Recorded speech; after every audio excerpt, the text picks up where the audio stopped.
I'd like you all to know that I was a victim of attempted bribery. What do you mean? I think you Um, got the story all Taylor wrong. Hunt, our producer back there, calling the shots, is Is it like, is give it you br 10 bucks. No, he was just betting he me. was It offering was to just a bet. compensate you for something you would do for Yeah, free. that's not a bribe. That's not a bribe at all. You were gonna sing. Anyway, he told me to sing a song that was not appropriate to sing, so I'm not going to sing it. But Oh, anyway, welcome to the Change Workshop, session 6. I'll let you just figure out what he was doing back there on your own. Welcome back, Jim. no, thanks. Yeah. So, little did you all know, I don't know how to recover from that. Yeah.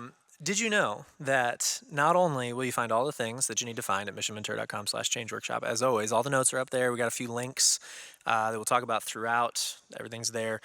Did you know that you can listen to all of these sessions and all the bonus material in podcast form as an audio version? Isn't that great? Changed my life. Yeah. That's super Each one of handy. them has like 5 views. It actually really is plays. They're called plays. You Yeah. can't view a You keep podcast. saying views for podcasts. I do. I'm a little confused. But the nice thing about that, honestly, is what I think I keep coming back to with all of this content is like it does not settle in my brain till at least the 4th time around. For Yep. like any of these things. Yep. I'm just trying to grapple with it the first time. By the 4th time, I'm Well, like, I've caught maybe myself I'm getting listening to there. the same content and then going like, "Oh, he didn't say that last time. Oh wait, it's Oh, recorded. He totally said he that last time. did. I didn't hear Or it." I've never heard this before. We talked about that last Yeah, week and it's going to be over that way coffee. again tonight Yeah. because there's a ton of 100%. content coming at Yeah, us tonight. and it's So great. But anyway, so the audio form, podcasts are just the easiest thing in the world to listen to, and so we wanted that to be there so that as you go back through this, eventually, as you're like, I need to hit that one again. There's another easy way to do it. So anyway, that is there, and that's really all we have to tell you because we got plenty to do tonight. We're talking about codependency and hope. Trust me. The combination will make sense by the end. They don't necessarily go together, but that's okay. It's going to be awesome. That's all I got. That's all you got. You ready to go? that's good. I mean, you went over a minute, but we can go. We were aiming for a Yep. minute. We failed, Didn't make it. but you love us anyway. Here we go with session 6, codependency and hope. This session, we're going to talk about moving on, and help, what helps and what hurts. And another exercise that we're going to do that is about unpacking, some of the baggage that we've has followed us, through our lives. But first, I want to really talk about things that can hinder other people from change. In other words, things that we can do to kind of impede what God's doing in somebody's life and can hinder them, from being able to change. And I think the number one thing is codependency. When we're doing like a session with somebody who doesn't want to change, right? And they're in a family, says they're alcoholic or rageaholic or, some kind of a holic, especially rageaholics. And the first thing we do to help them change is to identify and get rid of all their enablers. And what is an enabler? Okay, an enabler is somebody who's minimizing the consequences of somebody's behavior. And the trouble with codependency, which is a better word for it, is relationship addiction, which we'll get into in a minute. Okay? And it's especially, true of women, and because women are relationship oriented. Okay? But codependents, okay, are people who are trying to save people from themselves. Okay, have 5 times more hospital visits than the addict himself does. Because we talked about this before, because trying to control things you can't control is very stressful. Okay? And stress, as we talked about in one of the earlier sessions, that 80% of all our physical, emotional, and psychological problems are stress related. And of course, another word for stress, which is a better word, is just fear. Okay? It's amazing when you change a word, how much you change the whole perception of an idea. For example, codependency is kind of overdone now, so it kind of has lost its meaning, okay? But when you talk about relationship addiction, see, so codependency, what can you do about that? Create boundaries. But if you have an addiction, you know, what's the first thing people know about getting over an addiction? Okay? Is you can't do it by yourself. But codependents think they can, you see? And so they don't get accountability, they don't work the steps, they don't, you know, do these things because they don't see it as an addiction. So, let's see, okay. So a codependent is a person who has let another person's behavior affect him or her and who is obsessed with controlling that person's behavior. That's Melody Beattie, who's the kind of the queen of the codependency books, you know, Codependent No More and all that, okay? And of course, in the belief systems that we did in a previous session, there are several belief systems there that are that drive codependency. I think, and we'll get to one of them in a minute, but the other one is, I think it's number 2 or 3 in that sheet, is if I'm not in control, something bad will happen. Okay? And the long version of it, if I'm not in control, something bad will happen, and it'll be my fault. So, and codependency, in my experience, that when we trace it back to where it came from, it's where children are made to feel or do feel responsible for adult problems. And basically they lose their childhood because, you know, there's divorce and uncertainty in the house, and they're trying to make it all happy. Make it all, you know, stick together. I mean, one of the things where you grow up with rageaholics, right? There'll be a lot of the kids deal with that by becoming invisible, right? Because you draw attention, it ends up, you know, being hurtful. But the one kid, the codependent kid, will step up and take it all. They'll get attention, and all the abuse will go on them, and they're protecting them from, you know, all their siblings and stuff. So this is where this kind of, you know, begins. And the problem with this is they lose themselves. And codependents notoriously aren't able to take care of themselves. They know what everybody else is feeling and thinking but themselves.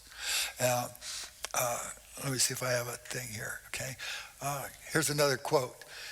In all codependent relationships, the rescuer, or the codependent, needs the victim as much as the victim needs the rescuer. And that's why we call it an addiction, okay? So how do you know when your helping's helping and when your helping is hurting? Guess what? You don't. You don't know, see? And I think in a lot of codependent stories with the Bible, they use the prodigal son, okay? So the prodigal son takes all the money, goes out and blows it on wine, women, and drugs, and, you know, gambling and all these kinds of things. So what if every time he called his mom and said, "Oh, Mom, they're after me, and I did debts, and somebody stole my wallet, I lost my driver's license, and, you know, and my credit card," and she keeps giving him money. Okay? She would be killing him. And that's one of the things we say in codependency, I mean, in the recovery business, is that, you know, enablers kill more addicts than drugs and alcohol do. And so in this case, the prodigal would have never got with the pigs. So that's what it's about, is pain that motivates us to change, right? And God uses pain to get our attention. And that's what addiction is really all about, is when the pain of a behavior or even an emotion, right, an addictive emotion, gets to be greater than the pain of giving up the behavior, then and only then will we begin to consider changing. Yeah, I'm fascinated by this because I'm watching, and I've experienced personally, I've been like the one that's like wanted somebody to change more than they've wanted to change. You know what I'm saying? Like, and I feel like when I want you to change more than you want you to change, then I can fall into codependent behavior. And then if we just hang out for enough time, I can make you want to change. That makes me like the Messiah complex, or that makes me the one that's codependent. And how I'm doing in my relationship with God is how well you change. And that's jacked up and that's messed up. And a lot of Christians fall into that. Right. And then I'm watching, like, you know, Jesus got like questioned with the guy on the mat, do you want to get well?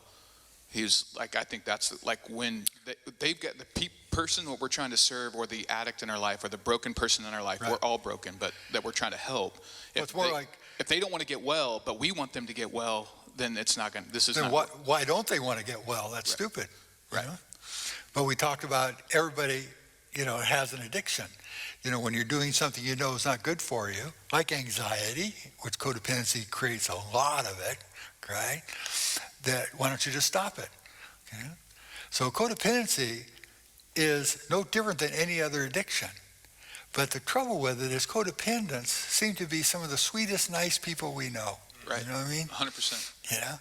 And, but inside, you know, they're so torn up because people they care about. So that's the question. How do you stay healthy when you care about somebody who's being self-destructive? So can I ask just a question about even the prodigal? Like, so we've got, Jesus tells that story to tell us what God is like.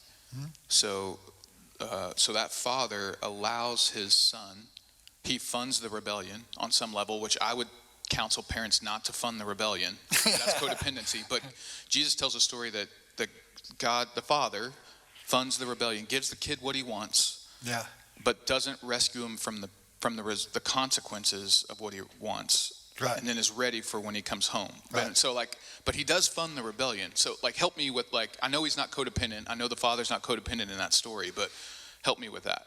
Navigate that with me. Does that make sense? Yeah. That reminds me of another speech. If you're having prodigals, and most addiction people are prodigals. So what's the difference in and I'm a prodigal. You know, I learned everything the hard way. You know, it's unfortunate. But the difference between a prodigal and a normal person, especially you're raising kids this way, is really important, okay? That the normal son, you know, the good son is called, you know, learns from information. You know, he sees, oh, look at the statistics, sex, drugs, and rock and roll. Well, rock and roll's okay. But, you know, sex and drugs and gambling or, you know, all these things are bad, so I don't do it. But the prodigal's gone, you know. If all that's so bad, then why is everybody's doing it? He doesn't learn from information. He only learns from experience, see? And that's why when you're teaching prodigals, you know, whether it's biblical stuff, recovery stuff, whatever, you have to make it experiential or they just don't get it. You know, some kids, you know, will only go up, you know, my wife was just down with the grandkids and two of them, one of them went and sat on the lower branch of the tree, you know, but the prodigal had to go all the way to the top branch where it was scary just because he wanted to see what it was like, you know. Some kids won't get on the roof at all because it's too scary, and other kids, like me, you know, have to go up the roof and jump off just to see what it's like. See? So it's a challenge for us in trying to transform people, that a lot of people who are prodigals and are taking that path through life, you know, to learn, okay, how do we make our biblical principles or whatever we're trying to teach them experiential, see? Rather, because we're so used to, you know, and taught to just give really good information, see? But that is the head. And when we're teaching, you know, hit what you aim at. I got this from a Charles Finney story, actually, you know. But you hit what you aim at. If you're aiming for people's heads, that's what you'll hit. If you're aiming for people's hearts, which is then that's what you'll hit. So when we're teaching, you know, what am I aiming at? And a lot of times for me, being a recovering Pharisee, I was aiming at people's heads because I wanted them to see how smart I was and what a good 3-point sermon or whatever I had and all the neurochemistry stuff and everything. But it wasn't being effective, wasn't going in. And then, when I started to learn this and started pardoning more with the Holy Spirit, he's looking at changing people's hearts, not their heads. It just doesn't, Holy Spirit's a what works guy too, And so, it's challenging, even when we're talking about our own kids. You'll see the strong-willed child, the prodigal, who's got to learn everything the hard way. But the amazing thing about these people is they become the most powerful, radical Christians, right? But once again, you can't make them normal Christians, These are the kind of people that will go in where angels fear to tread. They want to rush. They want something exciting. They want an experience, So you got to recognize these prodigal kinds of people and give them something dangerous to do for God, see? And they'll come alive. Man, of course, just great content out of the gate. But he kind of had me on the hook because he said, when do you know when helping hurts or helps? And you're like, and I "Great was like, answer for me, sweet, Michael. I'm so excited. I'm Thank finally going to you." know the answer to this question. And then he says, you don't. And he never changed it. And then he moves on. I'm like, It wasn't even a oh, joke. shoot. I wanted it to be I a was joke. really, and I've done this a long time. I was like, finally, someone's going to tell me the answer to that question because it's the Yeah. number one question in people's minds is like, how do you know But when it I'm has enabling? Huge and when I'm not? implications, too. Yep. So I think we need to understand that you won't know, but what you can know is when you're enabling. Yeah. So I think it's just I'm like listening to that going like, oh, it's a different question. I need to ask. It's help hurt. You're never going to know that. I guess a different question because he's all about asking different questions would be, am I enabling? Yeah. Am I removing pain from the situation that God might use to move them towards healing? Yeah, that feels like the clearest picture for me. Am I removing somebody's pain? If the answer is yes, there's got to be a really good reason I would do that. Right. Because maybe it's arbitrary pain, and it's just, he's talked about that. We've talked about pain a few times now. In the Q&A, actually, which we threw in as a bonus in this session, too, we had a pretty good talk about pain. And he's like, yeah, there's some pain that's not going to teach you much. It just is terrible.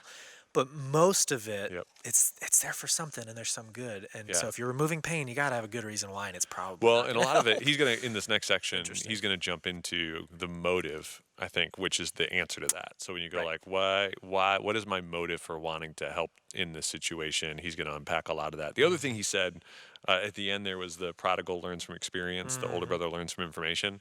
That's like, I'm sure we can all personally resonate with that. Also, as a dad, I was like, okay. I just got two different lanes for my kids, and it's so interesting. Which is helpful because you just know, because they have to learn from experience, and because that's going to mean a lot more bumps and bruises along the way, that has nothing to do with me. Right. Right? How I respond has everything to do with me. But the fact that you got to run into the wall instead of me just saying, look, hey, there's a wall there, bro. Yep. And like, that's okay. That's him. And Yep. that's a lot to take in. That's So, crazy. That's great. All right, we got a lot, so we can keep We got a rolling. lot to go, so we're going to keep going. Here is part 2 of codependency. Codependent helping is always harmful because we do things for others that they should be doing for themselves out of our own need to rescue them. And so,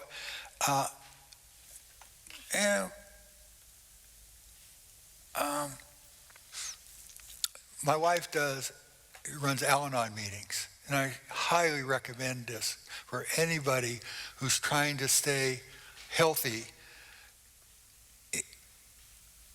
in relationships that are destructive. See? And Al-Anon used to be all about your spouse, the alcoholic spouse, right? That's why it started and everything. But most of the meetings now seem to be more about parents and grandparents trying not to rescue their kids and especially their grandkids, and especially grandparents, are much more vulnerable. But that's what we do when someone else is destructive like that. I have somebody in our family who's right now, her mother just keeps rescuing this guy over and over again, and he's just lying, and he's a horrible addict, and he's really kind of a cool guy, But she just keeps, giving him money and rescuing him and believing all his lies, and it's killing him. See? And you just can't get her to stop. And both these Al-Anon meetings are really a good resource, because it's a lot of wisdom there, because there's people there that have been there for years and have learned, and can impart that wisdom, especially to younger people, on how to stay healthy in unhealthy relationships. And the main thing that we talked about earlier that codependents are not able to do, they're not able to do self-care. They're not able to take care of themselves. Okay, I'm working with a woman. I've been working with a good example for 15 years. She's worship leader. She's a Genesis counselor. She's all these things, but she was brutally. It just came out recently. I know she'd been abused, but she was brutally raped by her father for 9 years. And the way she coped with that. Okay, some people get real promiscuous, some people get frigid, some people are drug addicts or become prostitutes, or, there's all sorts of ways of coping with that kind of, and this was horrible abuse, okay? And she said, I just became a servant and cared for other people. And for 10 years of it, I could see that her codependency was actually going to physically kill her. And I warned her over and over again, if she doesn't start taking care of herself, healthy, exercise, stress, all that kind of stuff, that she was going to die. And she would agree with me, and then the next time we talked, she hadn't done any of it. Okay? But her identity was in helping other people, and she had no other identity. So she wasn't able to take care of herself. You see what I mean? Because not only would it open a can of worms, but she just, there's no value in it, And that's what happens with kids who are abused. They lose their sense of self-worth. And so, like I said, codependency, in my experience, usually comes from children feeling responsible for adult behaviors. And that, like I say, nothing goes away until it's resolved. Okay? And that'll carry on, this false sense. Well, let's look at this, okay? So, Mike, I think one thing that, like, as Christians, we get into it, like, because we want to be servants, like we're trying to serve people, and even like using our giftedness as a way to get out of stagnation. So we mask sometimes codependency on the fact that I'm trying to be a servant. Yeah. But we want to have a life to give away. So Right. It's this tension of giving away our life and then having a life to give away. And I think what you said about building it on being born again and transformed, and the power to be transformed that comes from Christ, Right. is where we build it. But it can get masked in, like, I built my life on needing to be needed versus like serving out of relationship with Jesus. So I've seen that play out a ton. I say, how do you know when your helping's helping, when you're helping hurting? Because was it James that says, that we will snatch some out of the fire, and rescue some. But how do you know when to do that? See, that's why we have group, we have wisdom, because you can't trust your own thinking. See, and this is why codependents, and everybody say feel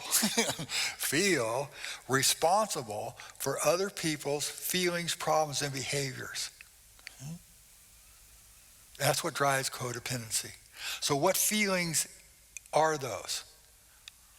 If I feel responsible for your problems, your feelings, and your behaviors, what feelings are those? See, this is where we name the sucker. See? So what feelings are they? If I feel responsible for your problems, feelings, behaviors, what feeling is that? Well, what it's bringing to mind is, like as a child, say your parent comes home from work and they're cranky and angry, and you feel responsible because you didn't do something right. I mean, it's not valid, but that's, as a child, you're so egocentric. It's you must be responsible. Right. That's the first thing that comes to my mind, Right. So if I'm responsible for your behaviors and then you mess up, I'm going to feel what? Well, guilt and shame. Yeah. Guilty, right? And that's horrible. Every time you mess up, then I'm going to feel guilty. So how do I keep from feeling guilty? What's the emotion? Well, I'm going to be anxious. I'm going to have anxiety about your behaviors and your problems and everything, because if you mess up, then I'm going to feel guilty. So that's why codependency looks so altruistic, but it's just as self-centered as any other addiction. See? So the only way that I can not feel guilty is to keep you from messing up. Okay? So let's look at how that works. Okay? So this is the key to this. Remember, feelings. Okay? Because feelings come from a belief system. And this is the feeling and the belief system right here. See? And the other, of course, this is one of the belief systems, that I'm responsible for other people's behaviors. That's in the list. Okay? But the other one is I'm not in control. Something bad will happen, and it'll be my fault. So how do I prevent that from getting to a place where somebody messed up or died or whatever it was, and live with the guilt of that? So, and that's where faith comes in. With the prodigal, is am I okay? Anxiety. Okay, here's one of the things people hate that I say with anxiety. Okay, it's a cure for anxiety, but it's something that I don't like to hear this message. Anxiety is simply things you don't trust God with. Things I trust God with, I have peace. Things I don't trust God with, I have to kind of control myself. Of course, the whole 6th chapter of Matthew, Jesus talks about that, and so that's where group and faith and recovery and all that is, that I'm going to trust God with this prodigal. And sometimes it doesn't work out. Sometimes they go out and overdose and die, and and then that's what I'm afraid of. They do that because I didn't rescue them. But on the other hand, double bind, right? If I keep enabling them, I'm going to minimize, and listen to this, minimize the consequences of their behavior, the natural consequences, not punishment, which some kind of codependents do that, right? They punish the person for making them feel so bad, right? But it's just the natural consequences, which is where the group helps you. Is this the consequences of their choices? Then you need to trust God, with doing that, and you can't really do it alone. That's where Al-Anon or the groups or having other women in your life. When I did those change groups, that's why I did that. These people, especially the pastors' wives and all, they couldn't make the changes because they didn't have anybody in their life that was close enough to share these things with. And it was amazing. They didn't believe that. See? And especially for women, because I've worked mostly with women over the years, about 80%. I don't know why. They're just more interesting than men, right? But women, in order to be healthy, and there's a whole neuro research on this, need other women to be healthy. And I learned that when I first got married. I could be a good, husband. I could be a good lover. I could be a good, partner. But I was a lousy girlfriend. And women, only other women understand their internal world.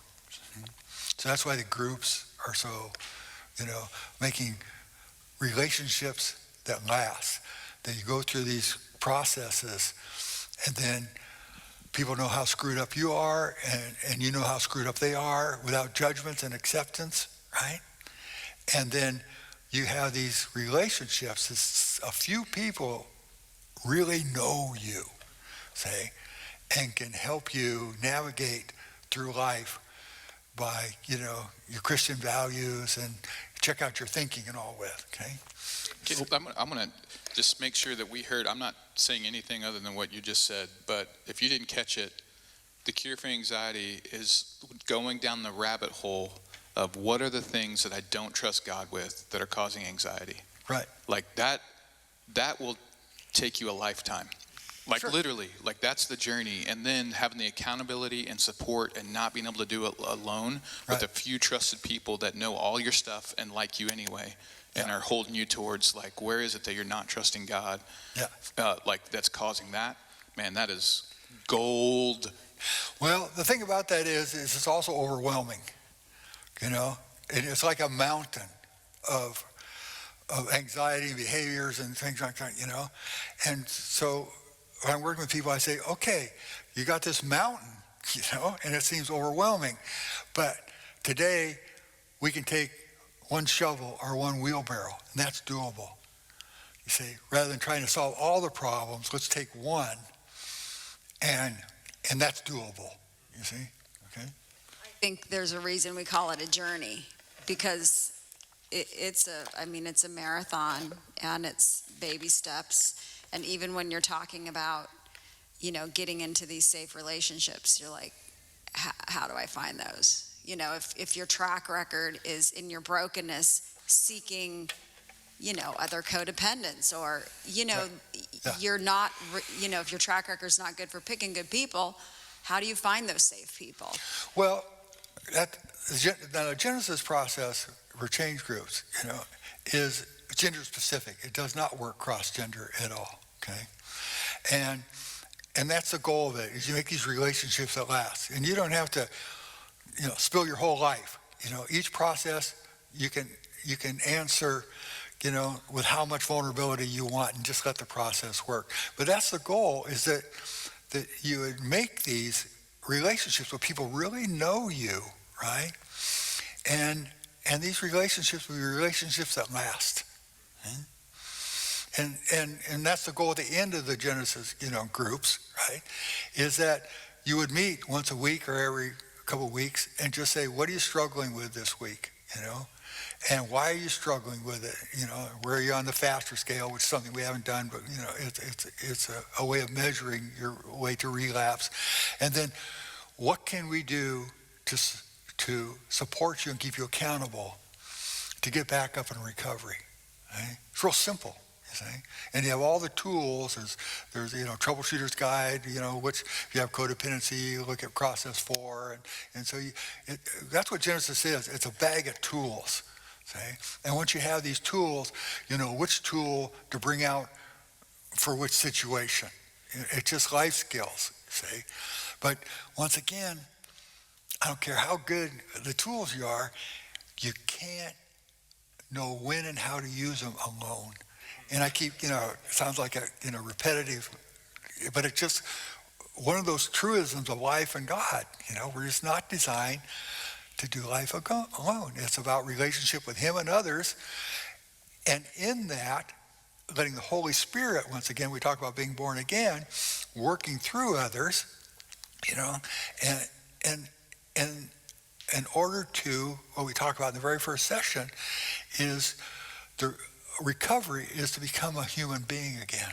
In other words, you're functioning as God designed you to function, which is in relationships with Him and others. And if you do that, it says, that fulfills the law and the prophets. You don't need all the negative prophecies. You don't need, the law and all that, because you're going to function as you're designed to function. So you don't need all these rules and consequences and stuff, see? And that's the goal, see? And it's a process. And like we talked about earlier, it's a process of the Holy Spirit. And you know what it's called? He restoreth my soul. You ever think about what that means? He restoreth my soul, I believe, is what God implanted in this body, from the beginnings of time. He talks about that, It wove me in, my womb and all that, see? And that's my soul, and it gets all screwed up and messed up, see? And then He puts His Spirit in me, which is the only way to restoreth my true identity and my true giftings that He has implanted in me, and begin to heal or to take away all the things that are preventing that from me, see? And so it's an amazing process, but it's intentional. It just doesn't happen while you're sleeping at night, you know. It takes courage, it takes faith, and that's what faith is trusting God enough to take steps towards my fear and learning to trust again, which is really scary. and we don't even know it. See, it's not conscious, you see. Yeah? But once you try it and see how far you get. You'll come up with all sorts of reasons you don't have to do it, see. Okay, so a codependent relationship says that I'm okay when you're okay, okay? But when you're not okay, then I can't be okay. So the only way for me to be okay is to make you okay. So I'm addicted to you just like a drug. You know, I can't be okay without my cocaine. The only way I can be okay is when I have cocaine. So I'm addicted to you because the only way I can be okay with myself and function is when you're okay. And thus, and then it leads, though the only way that I can be okay is to control you so you don't mess up. And so it's one of those oxymoron kinds of things, because how do you act when someone tries to control you? Huh? Buck the system. Yeah, you rebel. Yeah, you rebel, you resist it, you see? So the codependents need you, but they're pushing you away because it's disrespectful for you to believe that I can't solve my own problems, see? Especially with teenagers. When they get to be teenagers, see, it's one of those big, once again, double bind sort of thing, you know? As you see them being self-destructive and you kind of can keep controlling their behaviors, the more you control their behaviors, the more they rebel, the more you try to control. And this is a key to leadership too. You've done a leadership thing, right? Okay? Is insecurity always manifests itself in control. You know, something to think about that. Okay? Especially with, church leaders and all, we've had some good ones and some awful terrible ones over the years, right? Because they get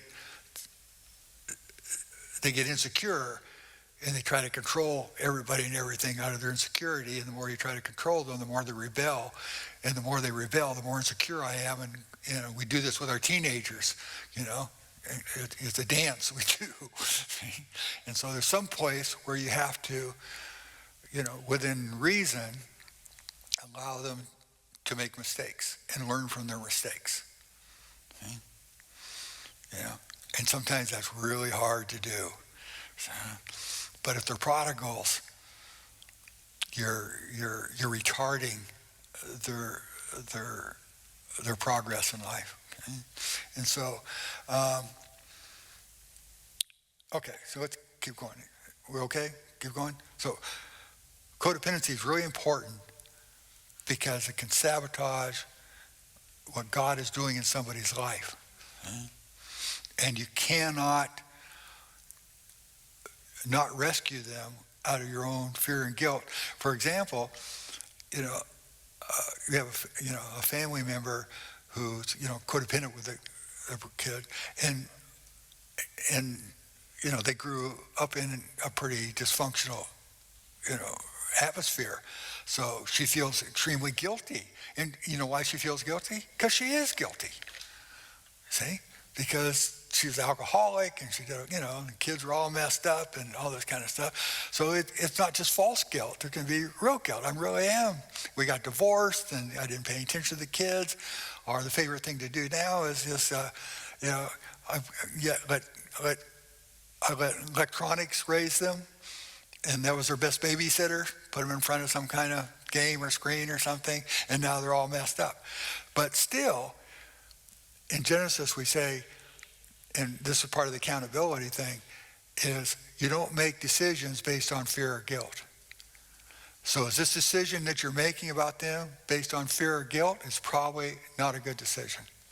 Is codependent, do people that are codependent, do they naturally realize that they're codependent? No. Or do they need help realizing it? No.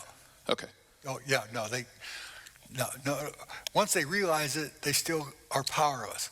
Like someone might say, okay, I realize I'm alcoholic. Yeah? So that's the first step. But, and what do they do about it? See, they can't do it alone, can they? So a lot of people, realize that they're codependent and they shouldn't keep, rescuing, but they're powerless to stop.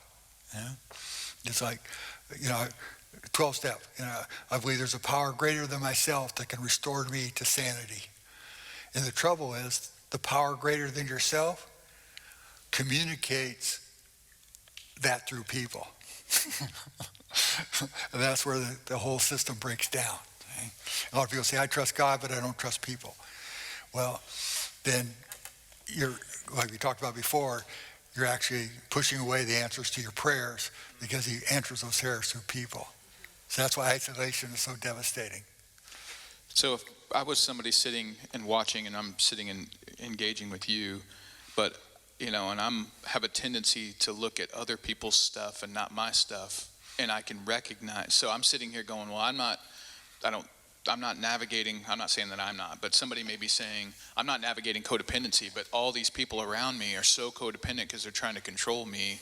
Like, how would you help somebody that's seeing it in other people, but they got their own journey to go on, like not use this as a weapon against somebody that is actively codependent, maybe to them or in their world? Like, how would you help say that? Because I'm sure people are going like, oh, my mom was that, my dad is that, my boss is that, they need to hear this. And it's like, no, that's not the weapon. We don't want to weaponize this. So how would you help them navigate that? Well, there's a little miracle thing that happens is when I change, everything around me starts to change. I can't change them, but I can only change myself. So if I start to get healthy, it's gonna affect all the relationships around me. And we've seen that sometimes with Genesis. It's difficult. Like one person goes through the process and they really make amazing changes, right? But their spouse or partner, doesn't make those changes. And it creates really conflict because they're used to the old system. And so that's why we recommend in couples, they both go through it because they're kind of on the same page, and then they both speak Genesese. Okay. If you're not feeling overwhelmed, you're doing it wrong.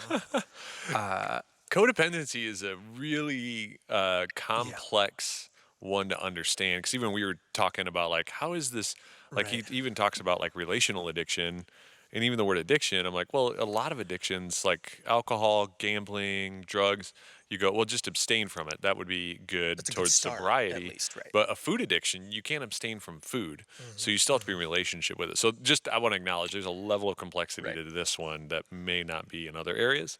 So it may be helpful to summarize just real quick some questions I think that he gave us that will help when it comes to the codependent helping idea. Like, is my helping codependency or not? Right. He says, like, basically ask yourselves these questions, like, is it coming from my own need to rescue? Did I experience as a child feeling responsible for adult behaviors? Do I currently feel responsible for other people's feelings, problems, and behaviors? Every time that you mess up, do I feel guilty? Yeah. And does that create anxiety in me, and why? Where does that come from? Yeah. And then trying to uproot belief systems, false belief systems, like I'm responsible for your feelings, behaviors, and problems, or if Yeah. I'm not in charge, something or in control, something bad will happen and it'll be my fault. So just as a Right. summary, like those are, I think, good questions to learn to ask when you feel it creep up or when someone points it out to you. Right.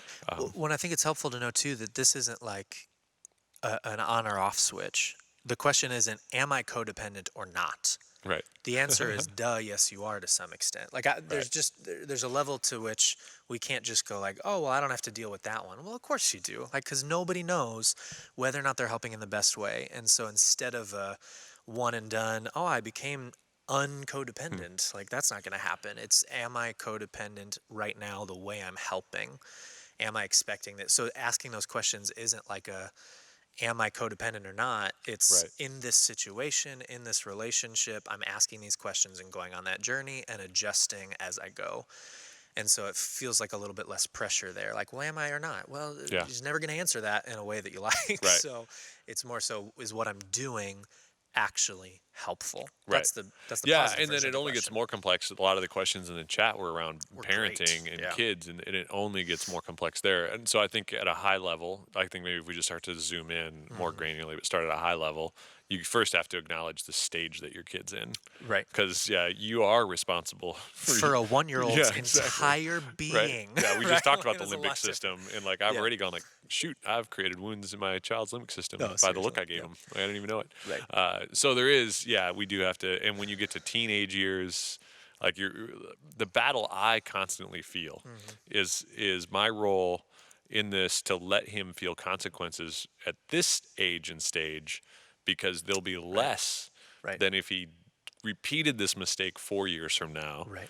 And the if so, stakes that much maybe I higher. need to go through that right now and let him Right. experience that as a 12-year-old. Well, you're so different because you're actually passing into that phase where you're turning into coaching. There's some great language even around the phases that we've got. Maybe I'll find a way. I'll throw them in the thing on the website. But there's some helpful stuff like you have a different relationship with a 17-year-old than you do with a 3-year-old. I'm still in the 5 and 2-year-old phase, and Right. I save them from some pain, and I just sit in comfort while they're crying because the balloon popped. Right. But I also I don't buy a new balloon. I feel the pain because it was actually her fault that the balloon popped because I said leave it in the living room, and she brought it into her room, and then she ran into the fan and it popped, and she was devastated. But it was interesting because I asked the same question, Yeah. no, this is a good kind of pain. Just be sad, honey. Yeah, It's okay. learning that there's consequences. You And then the gotta grandparents show feel up and that. undercut it And all they with a ruin bag of balloons. every bit of it. But I think that question, what will this pain accomplish for the person? That's an interesting question because Michael even talked about the prodigal earlier.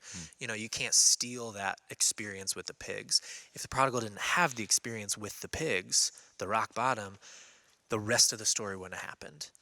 And we Right. like the rest of the story. And so what could this pain accomplish, and how could I be a part of helping the pain accomplish something in their lives? That's the most loving and the most helpful question I could ask, but it's also really challenging, which I think is why it was so important that he said, you can never know if you're helping or harming, Right. but in the power of the group with some shared wisdom, not hey, so-and-so, can I tell you about all their problems? Because I'm trying to help them. And that is not gossip. But in the power of the group, that shared wisdom to go I don't know what to do. Right. But I will Yeah. ask somebody that I trust. And I mean, a lot of times as teenagers, Taylor Hunt has talked through this with students quite a bit, but you're trying to help in that stage, teach them how to make good decisions. And ultimately, I think the way he phrased it even was you want to help them become the type of person who will make good choices. Right. And if the consequence of masking those sometimes as a parent may mean in their 20s, you still have to bail them out or help them out. And all of this has the caveat of there are differences, even talking about anxiety, of stuff that you will need medicine for because we have a chemical imbalance in our brain is a little bit different than dealing with Right. some of the anxiety. So I know we're going long, and we got but it's another also good. clip that'll put us just 5 minutes Honestly, over today. the most so. important thing you could do is listen to this one again, and take the first step. Right, start asking the questions. It's not about finishing the journey. It really is about starting it. Yep. Which he said at some point. So, moving on to the power of hope, and then a little bit of a sidebar. It feels a little different. That's not about hope. It's actually a bit of a sad part, but it's going to be really helpful. I think we included it because I think it's really important content to get to. Well, and are you going to talk about even who he's speaking to? Because I almost forgot that.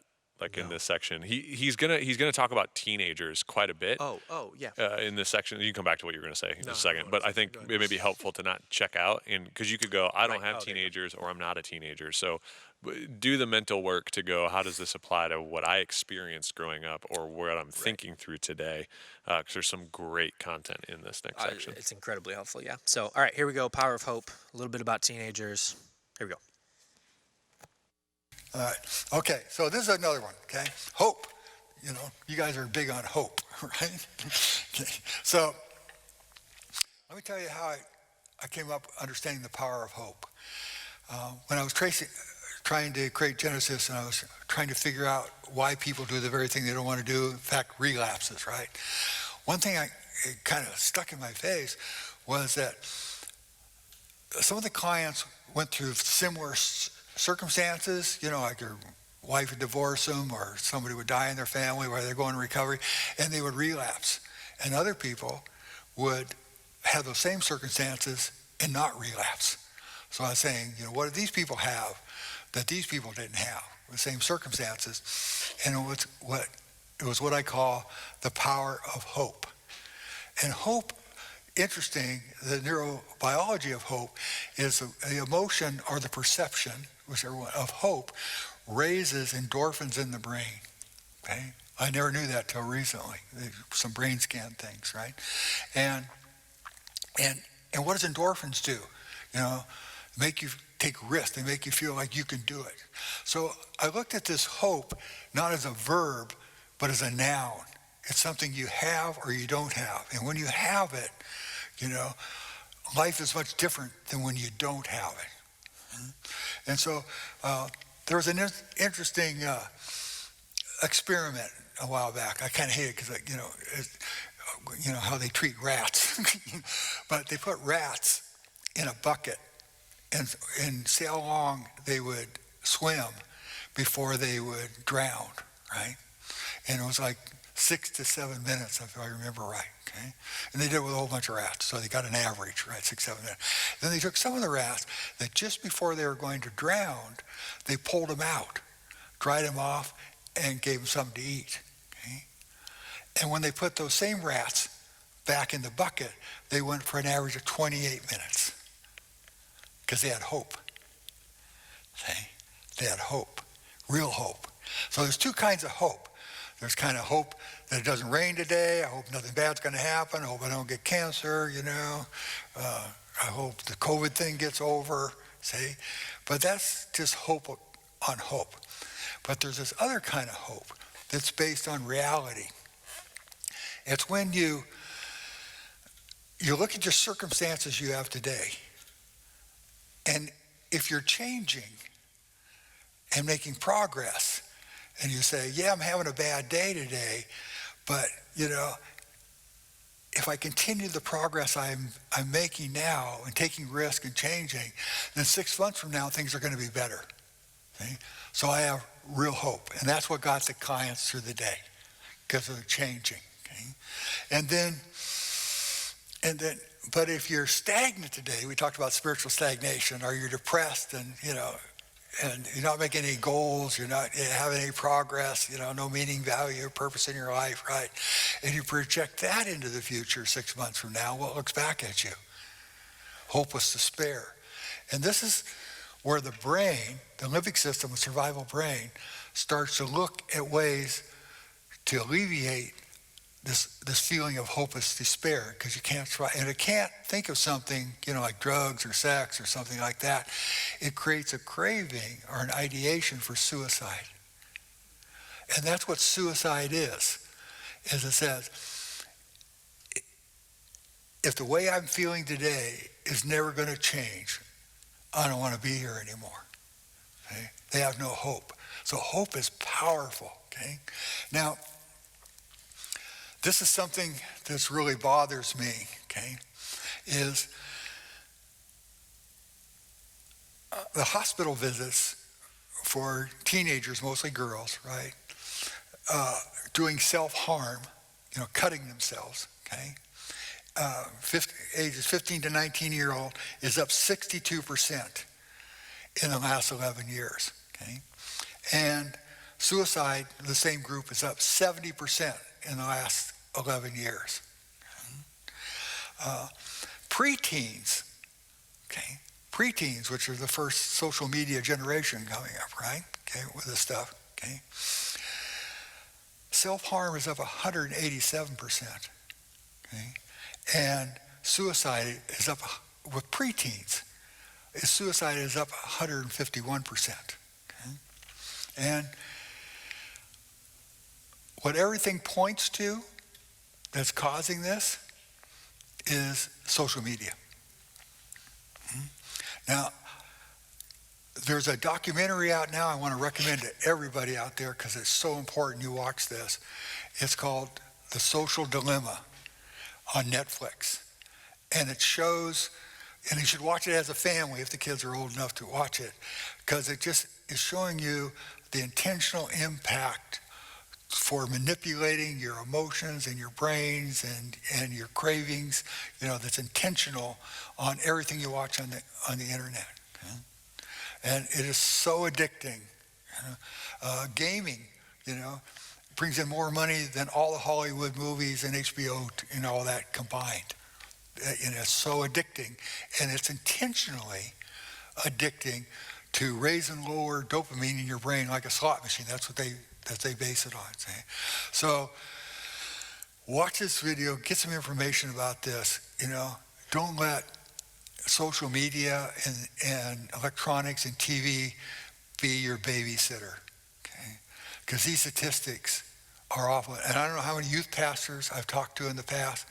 They come up to me at a seminar and they say, Michael, I got all these girls, they're cutting themselves. And I just kind of ignore it because I don't know what to do about it. Right? And, but once again, as the church, right, what's our responsibility in this? How do we support these kids? How do we talk about, their image distortions, and especially with social media, and Facebook is the worst because they're comparing themselves and feeling despondent and inferior, and then all the pornography stuff, they're just being bombarded with this stuff that is causing them both confusion, anxiety, and depression about their self-identity and their self-worth. And what one of the problems is we've advocated to the education system to take care of this, especially with a sexual, identity. Everything's normal, right? And look at the statistics. You can't. Something's wrong. See? And so that's my challenge to everybody. That's my heart now. Is we've kept our head in the sand on this for a long time because we don't want to deal with it. So especially with the sexual stuff with these young kids, which is just destroying them, right? The confusion, But we don't want to deal with it. So we ignore it. But, what would Jesus do? So even layering on the power of hope with that, if you were going like, what resources, what places, what are you recommending for like students that are navigating some of these things, or parents that are going like, okay, how do we talk about social media with our kids? Not apart from the documentary, like, are there any tangible resources that you've heard, have done, seen work? I started thinking of the Indian reservation up in Alaska and Canada. I don't know if we talked about this before. I can't remember if I'm telling the whole guy. Did I tell you that story already? But there was so much abuse and self-destructiveness, and the vulnerable time for these kids to do stuff that was harmful was after school. There was a place to start. So in your youth group, you're talking about stuff. What are you struggling with? How many of you know somebody who's cutting themselves? How many of you know somebody's having a problem with porn? How do you know? I do that. How do you know? They're talking about themselves, but, and saying, so, what are they struggling with? So what they did is we created little groups where they would hang out together after school and support each other in that vulnerable time. Just like there's, nonstop AA and NA meetings from Thanksgiving to Christmas, because 75% of all relapses happen between Thanksgiving and Christmas every year. 75%. Well, it's the same thing with the kids. So, we want to make a safe place where they can be real. See? And that's dangerous. Because what if they're being abused by their father at home? See? Or, then what do you do? See? But yeah, but for me it would be like, so we're just gonna put our head in the sand and let that keep going on? Yeah. Like, don't we want to know? So that's where I would be like, if people really want to get well and people need hope and our next generation is floundering in this area, wouldn't we lean in as the church? Like, to help figure it out? The first part is to learn from them what they're struggling with, right? and then find something that, and I like to use this word, that's intentional, see, and has a proven track record and has, the education, knowledge, the support system that's going to help them get through that. Almost all the clients I ever work with, when I do their life history, their self-destructive, addictive behavior, whether it's chemicals or sex or whatever it was, happened at puberty. And there's a reason for that. Just kind of a little side trail here, because what happens at puberty is, you talk to an 8-year-old about all the trauma and divorce or craziness going on at home, they'll go, yeah, I'm going to go play football. It doesn't really bother them. But at puberty, okay, then it's the first time they begin to feel all the emotions come in. And they begin to feel, the trauma, the anger, the resentments, the fears of all that early childhood trauma. And so limbically, okay, whatever they do to alleviate all those bad feelings, anger, sad, everything, it becomes an instant addiction. It's like a perfect storm, okay? Because the limbic system says you need this to survive and cope and be able to go to school. Okay? So that's why the gaming and all these distortions, and drugs and sex and all this stuff, most of it all happens at puberty. So just think about it. If we can do an intervention with these kids at puberty, we can save a lifetime of destruction. Okay? So, it's just, it's a challenge, isn't it? But who else is going to help these kids? Home isn't going to do it. If it would have, it could have, And that's why that video, we talked about, the information, now that you have information, you're responsible for it.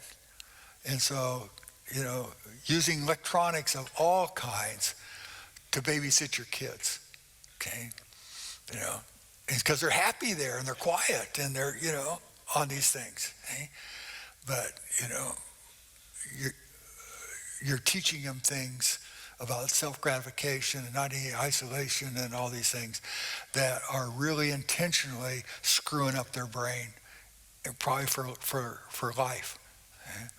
So these are things, like I say, right now I used to work with addicts. Now I'm challenging the church, because it's the only resource on a community level that when people need help, that they can turn to for help. The government's not going to do it. Where do they go? That has true answers and the support systems and the resources to help people when they get with the pigs, that they would think of the local church as having, the program, the education, the knowledge, the relevancy to what they're struggling with. Okay? And I think what to say, it's pain that motivates us to change, and the fields are white right now and ripe. It's everywhere. So anyway, that's my speech on that. But well, if I want to change and I want hope, help me. I know this chart because we've talked about it and I've seen it. So I'm pumped about for you really want to change. Help me with the power of hope on this next slide that we're talking about. Okay, so this is the formula. Okay. So hope comes from change. If I'm changing and I project that, I have hope. And that kind of hope gets me through a bad day without relapsing into whatever it is, okay? And change, this is the hard part, change comes from taking risk. I mean, anytime you're going to change, it's insecurity. I'm going to give up something that, I cope with and all that. So there's always fear, about. So change comes from taking a risk, and taking a risk comes from faith. In other words, if I take this risk, mostly to trust other people or God, whatever it is, okay, I have to have the faith that I'm going to benefit from it, okay? And of course, the whole thing gives me more hope, and I go around and round, the circle.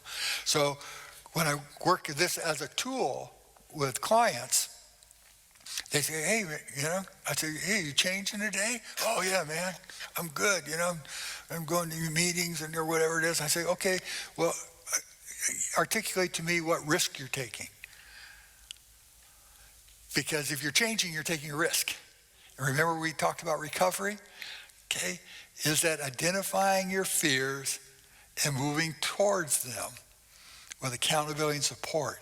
And if you do that, in an intentional atmosphere or group, you will change and you'll begin to unpack the stuff that has kept you from living out of your true self. Okay? I think like asking great questions, which you're a master at, thank you for that.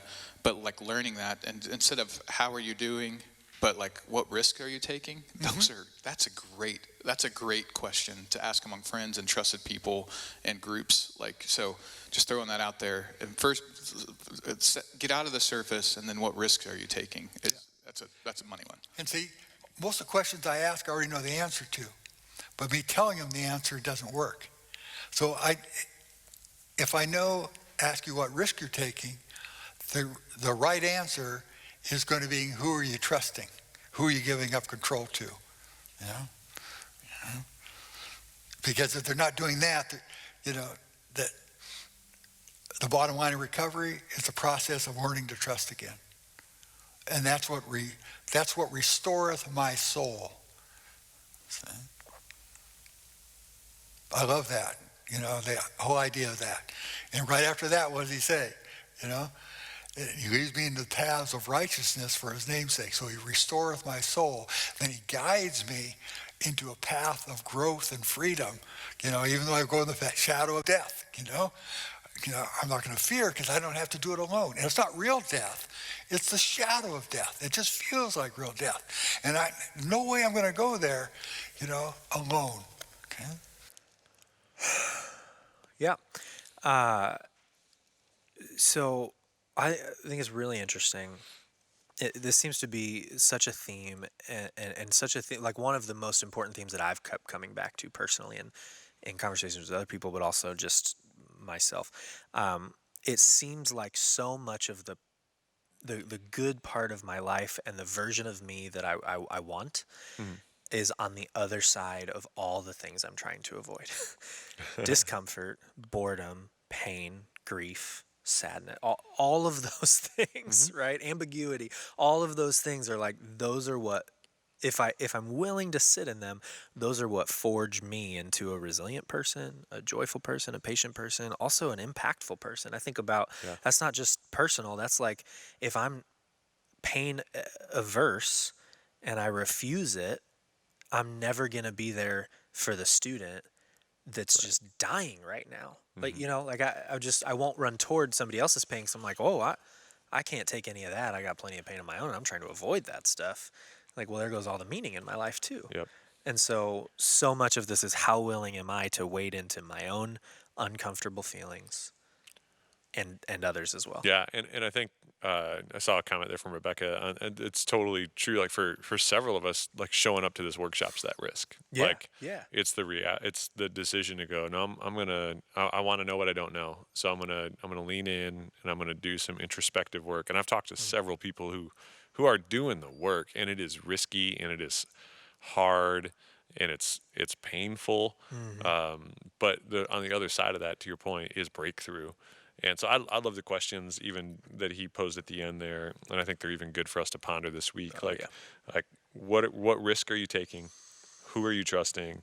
And who are you giving up control to? Like, those are just some really good questions, and I think it's so helpful to know, like, don't ever minimize the risk someone else is taking. So it may be a risk to take a step to do something that you would go like, oh, that's not risky. That's not, I'll show you. Like, that's not the point. Never. It's about like, for me, it may be a risk, and we want to validate that for people in the community. Yeah, celebrate it, because the only way to get that person to take what you would call a bigger risk, but for them is the biggest risk they could take, is to celebrate it, because people repeat what's celebrated. Yeah, and speaking of celebrating, next week's the last week.